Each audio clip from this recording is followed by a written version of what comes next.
Hi. Okay, I wanted to make a video here because we're going to be doing this summer. A lot of our prayer meetings are going to be just the acoustic guitar. So, just want to talk a little bit about some things that I think kind of help if you're just leading with the acoustic guitar to transition a little bit from the way that we normally would do it with the whole band. It's a little bit different leading it like that. One of the things that helps is just thinking about dynamics, because there's a lot of different things you can do and you need to do, I think, dynamically to keep the song interesting or to guide and direct what's happening. For example, the key, whatever key you play it in, can make a big difference. Like, for example, we just started playing this song, Rain Above It All, and we play it in A normally, which is fine. It's a little bit of a stretch singing it in A for me, unless you got the whole band. So one of the things is when you take the cape off and you play the acoustic guitar just open, it's going to have a bigger, more bass, and not just because of the key, but just because of the way the guitar moves with the capo off and the distance for the string, for the scale that you're playing, because there's no capo. So that's one thing.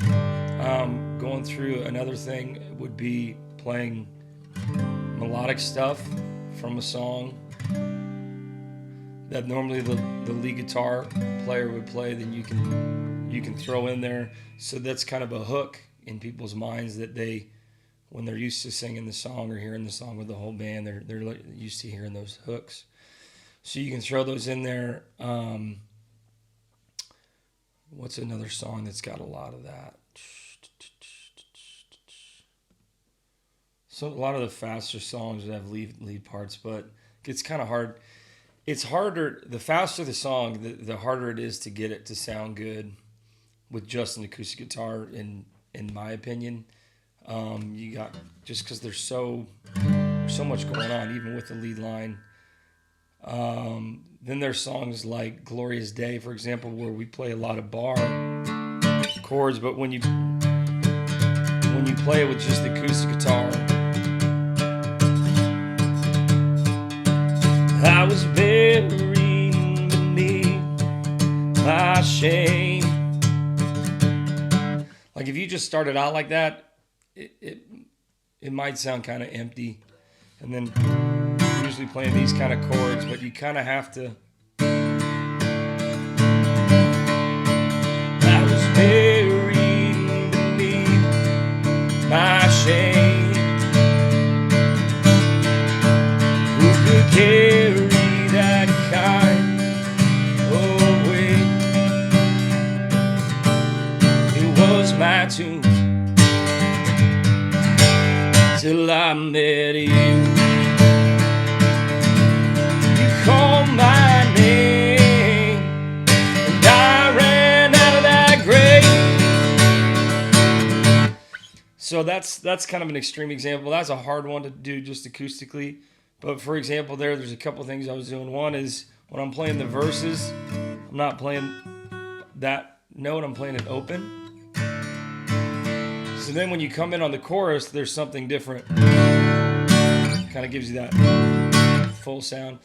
The other thing is a lot of your strumming, it's not just the pattern matters, how hard you strum matters, but a lot of it is space. So for example, in this Rain Above It All, you can start the song out, and if you just play the whole time, okay, Caleb's trying to get in, wants to hear the guitar. That would be how you normally play it, but then you don't have any room.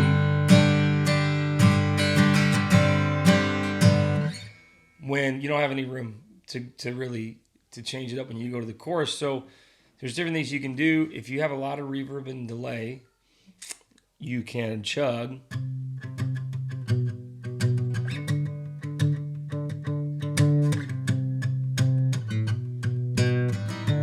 Whoa!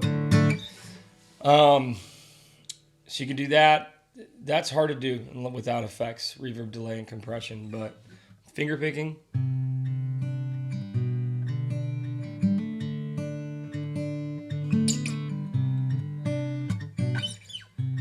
reign of darkness now is ended. Or just real light. In the kingdom of light, in the kingdom of light. Then when you go to the chorus, you can, you reign above it all. I keep saying that part wrong. So a couple of things that I do, say you got 3 choruses, first chorus, one in the middle, and then the end type of chorus. On the first one, I will usually hit the guitar on the 1 and let it bloom. You reign above it all, you reign above it all, over the universe and over every heart. There is no higher name. Jesus, you reign above it all. So that's kind of like to let it open up. In the middle, you're going to have usually a little more energy. So it's reign above it all, you reign above it all, over the universe and over every heart. There is no higher name. Jesus, you reign. That's kind of a lot of energy there. So then you can play the guitar harder than that, but a lot of acoustic guitars have a head room. So when they start to hit the top of that, the guitar will actually compress. So, and then if you've got any kind of compression on it, additionally, that'll make it compress. So then it's, the harder you hit it, the worse it sounds. So you're trying to add dynamic without hitting the top of the headroom of the guitar. So that way you can let the guitar bloom and get bigger without it compressing on you. This one has a lot of headroom. This guitar has a lot of headroom, so it's kind of the Taylor. I don't have in here. I can't show you. That one actually runs out of. It's louder guitar, but it runs out. The dynamic range is small on that, so I'll hit the top of that pretty quick, and then it's weird. You can hear it clamp. The guitar like clamps down on itself, and it can't. It's not breathing. It's not moving the way it's supposed to. So if you ever notice that or feel that, that's usually what's happening, and you're trying to go bigger. So if you want to go bigger, then it's going to be strumming, and then dropping your dynamic down, which is something that the guys in our group have had to be patient with me and try and get me to do over and over again. Tell me over and over again, we need to get quieter in certain parts, so that way when we get big again, it has an impact. So you've got those first 2, and then the third one. So the first one is try and let them bloom. Then the second one is more of driving into it. You reign above it all, you reign above it all, over the universe and over every heart. There is no higher name. So that one of the tricks there is, instead of that first one blooming, it's almost an upstroke on the first beat. It's not quite, but almost. It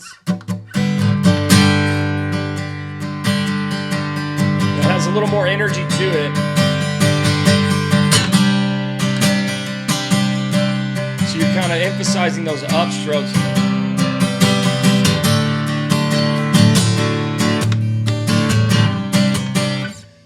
That translates to people understand, like, you're driving it more there, because there's those upstrokes have kind of a little bit more of a energy to them.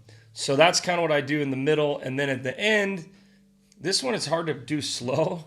I don't really know. You kind of just have to feel it, but it's where you throw a little extra strum in there. And it's kind of more just because there's a lot of energy going, but you got to be careful because you can overuse this one out. So this will be the last chorus.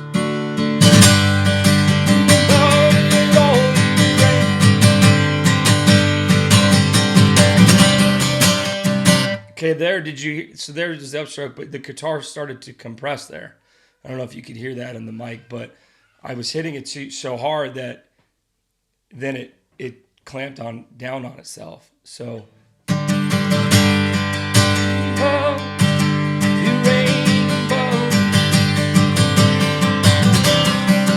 that was better.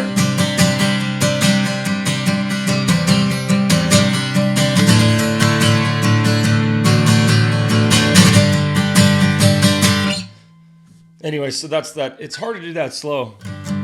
It's kind of like, and you almost rake it too, and it's hard to explain that. My friend Vinny does it really well, but you almost move sideways when you do it. I'm sorry that I can't really explain how to do that. I have to think about how to do it, but I'm at the end. I'm kind of doing that where it'll get a little bit out of control, especially on the fast songs like City of Peace.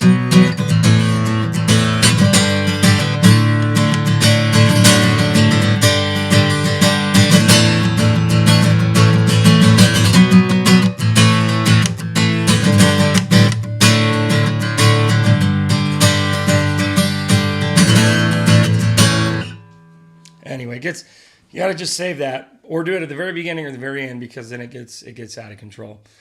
Those are some of the kind of the main points, I think, from leading with just the acoustic, and then it gives you the ability to really get down into some depth in a lot of the slower stuff too, which is so nice to be able to do that. So don't be afraid to go back down low and really give a lot of room.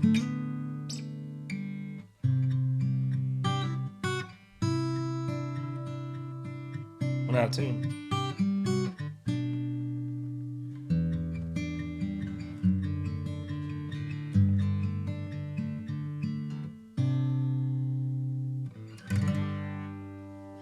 Hopefully that's helpful.